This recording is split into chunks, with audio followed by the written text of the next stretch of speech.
King Charles' coronation is happening on Saturday. It's the first time in 70 years there's been a coronation in the British royal family. Expect pomp and ceremony in full force.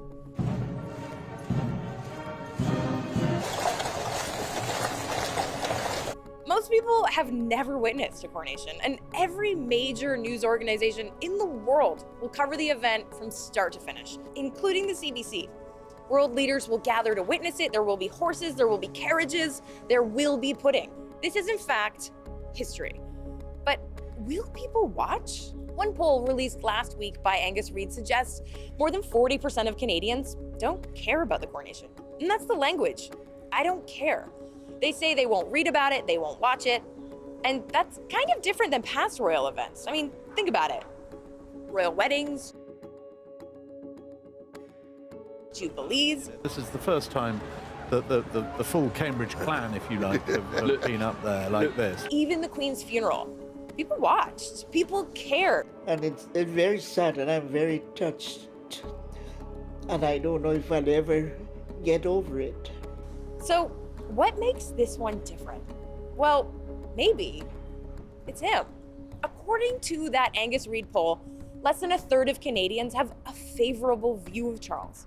And even fewer say they like his wife, Camilla, only 18%. And even worse, most Canadians oppose recognizing Charles as king. They don't want him on our money or to swear oaths to him or sing God Save the King at ceremonies. So what is it about Charles that Canadians find unfavorable? Well, there's this. People are still thinking about Diane, and it's a shadow that looms large.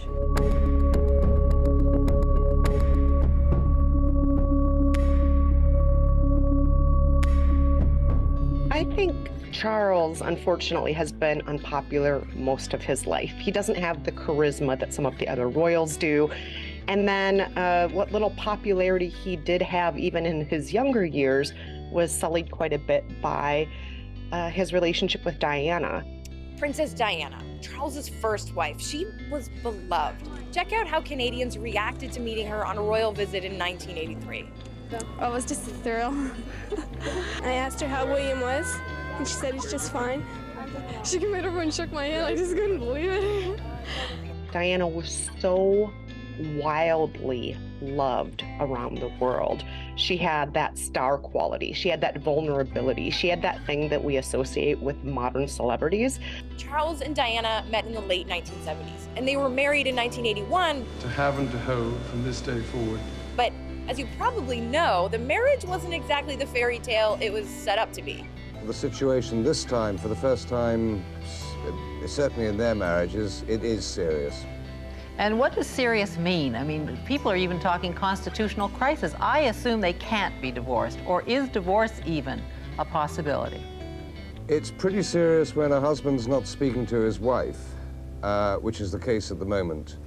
The two separated in 1992, and public perception of Charles only got worse from there. For things to go south with Diana the way they did, with Tampon Gate, with the cheating.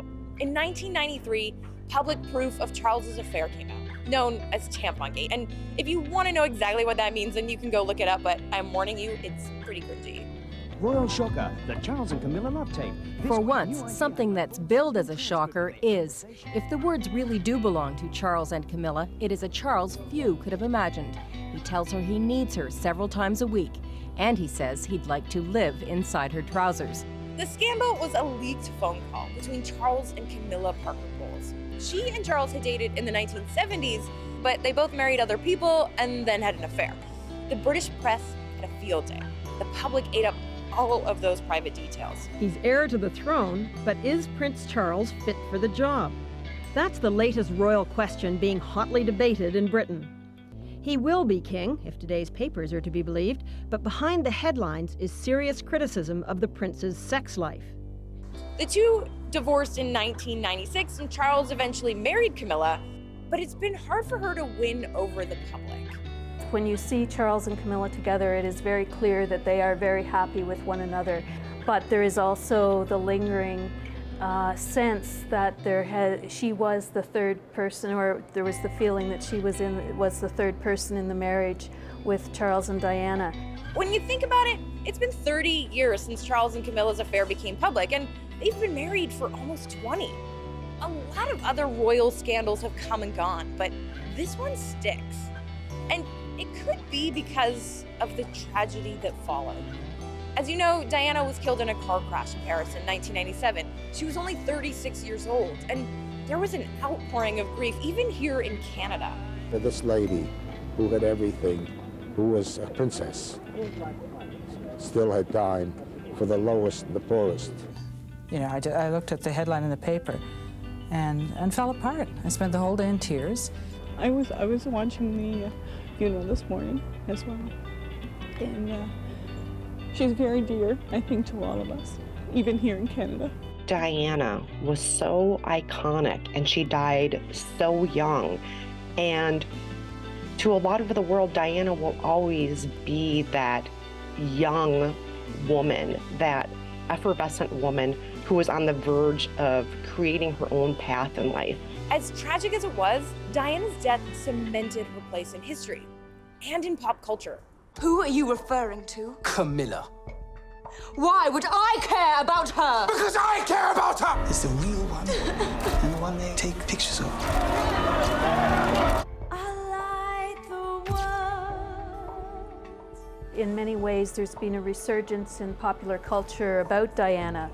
It's bringing the image of Diana, the idea of who she was and what she did to a new generation who may not have even been alive 30 years ago, but are starting to hear and see more about her.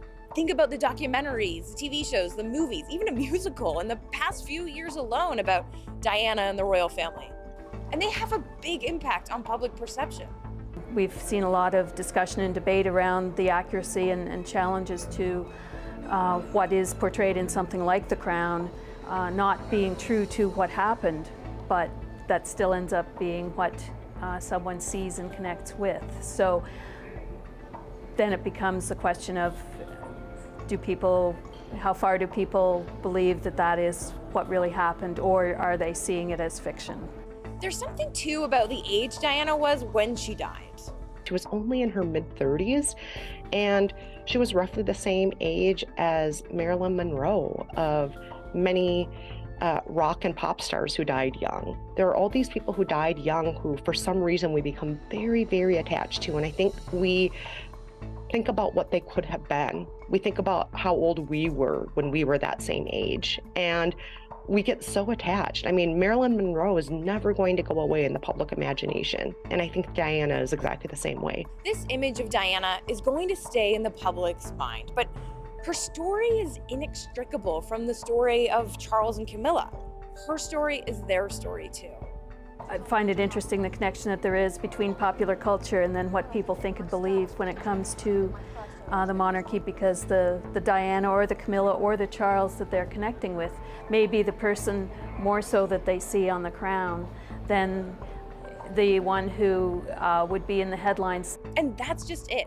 Between pop culture and the celebrity, her children in the spotlight, Diana's memory looms large. And it could mean Charles, no matter what he does or how he rules, will always have a hard time ever gaining public affection as long as Diana has it, even when he becomes king.